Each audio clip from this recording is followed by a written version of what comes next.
ચોમાસાના આગમન પહેલા વાવાઝોડું આવી રહ્યું છે અને એક સાથે બે સિસ્ટમથી વાવાઝોડાની શક્યતા પ્રબળ બની છે। અરબી સમુદ્રમાં હાલ અપર સાયક્લોનિક સર્ક્યુલેશનની સિસ્ટમ સક્રિય બની છે અને રાજસ્થાન તરફથી પણ વધુ એક સિસ્ટમ સક્રિય બની છે અને તેના કારણે અરબી સમુદ્રમાં આ સાયક્લોનિક સર્ક્યુલેશન લો પ્રેશરમાં પરિવર્તિત થશે અને 22 મેની આસપાસ લો પ્રેશરમાં પરિવર્તિત થવાનું અનુમાન હવામાન વિભાગે લગાવ્યું છે। લો પ્રેશર ચક્રવાતમાં પરિવર્તિત થતા વાવાઝોડું આવશે અને 22 થી 25 મે દરમિયાન કેટલાક જિલ્લામાં તો ભારે વરસાદનું અનુમાન પણ લગાવાયું છે। સૌરાષ્ટ્ર કચ્છની સાથોસાથ દક્ષિણ ગુજરાતમાં પણ ભારે વરસાદની આગાહી કરવામાં આવી છે। ગાજવીજ અને ભારે પવન સાથે સાર્વત્રિક વરસાદનું અનુમાન છે। 21 થી 25 મે દરમિયાન ગાજવીજ સાથે 50 કિલોમીટર પ્રતિ કલાકની ઝડપે પવન પણ ફૂંકાશે અને આગામી 4-5 દિવસમાં કેરળમાં ચોમાસાના આગમનની પણ શક્યતા જોવામાં આવી રહી છે। જો કે એવામાં નૈઋત્યના ચોમાસાને લઈ દેશમાં સાનુકૂળ પરિસ્થિતિ છે અને ગુજરાતમાં પણ ચોમાસાના વહેલા આગમનની સ્થિતિ છે। અત્યાર સ્થિતિની જો વાત કરવામાં આવે તો ચોમાસાના આગમન માટે સાનુકૂળ સ્થિતિ હોવાની પણ વાત સામે આવી છે। તો 21 થી 25 મે દરમિયાન ગાજવીજ સાથે ભારે વરસાદનું અનુમાન હવામાન વિભાગે લગાવ્યું છે અને 4-5 દિવસમાં કેરળમાં ચોમાસાનું અનુમાન છે। નૈઋત્યના ચોમાસાને લઈ દેશમાં સાનુકૂળ પરિસ્થિતિ છે અને ગુજરાતમાં પણ સાનુકૂળ પરિસ્થિતિ જોવામાં આવી રહી છે।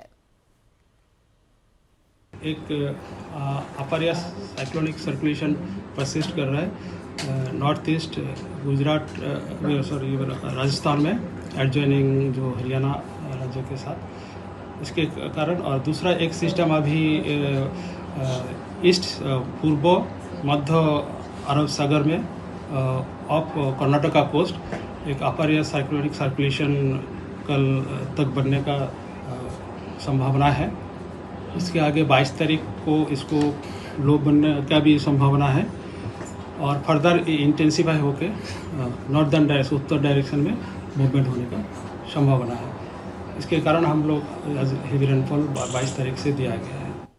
तो हवामान निष्णात अंबालालभाई पटेलની શું આગાહી છે વાવાઝોડાને લઈ આવો જાણીએ અમારા સહયોગી ધ્વનિ પાસેથી। અંબાલાલ પટેલે આગાહી કરી છે કે વાવાઝોડું શું આવે છે કે નહીં। દક્ષિણ ગુજરાતના વલસાડના દરિયાકાંઠે આ વાવાઝોડું ટકરાશે તેવું અનુમાન અંબાલાલ પટેલે વ્યક્ત કર્યું છે।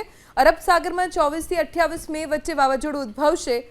મહારાષ્ટ્ર અને ગુજરાતના દરિયામાં વાવાઝોડું બની રહ્યું હોવાની આગાહી વ્યક્ત કરવામાં આવી છે। તો 28 મેના મુંબઈ અને સુરત વચ્ચે દરિયાકાંઠે આ વાવાઝોડું ટકરાશે। દરિયામાં 100 કિલોમીટર પ્રતિ કલાકની ઝડપે પવન પણ ફૂંકાઈ શકે છે। 12 થી 15 ઇંચ વરસાદ પડવાની અંબાલાલભાઈ પટેલે આગાહી વ્યક્ત કરી છે। સૌરાષ્ટ્ર અને મધ્ય ગુજરાતમાં આ વાવાઝોડાની અસર વર્તાશે। અહીં વરસાદનું જોર વધારે રહેશે। સૌરાષ્ટ્ર અને મધ્ય ગુજરાતમાં 60 થી 70 કિલોમીટરની ઝડપે પવન ફૂંકાશે।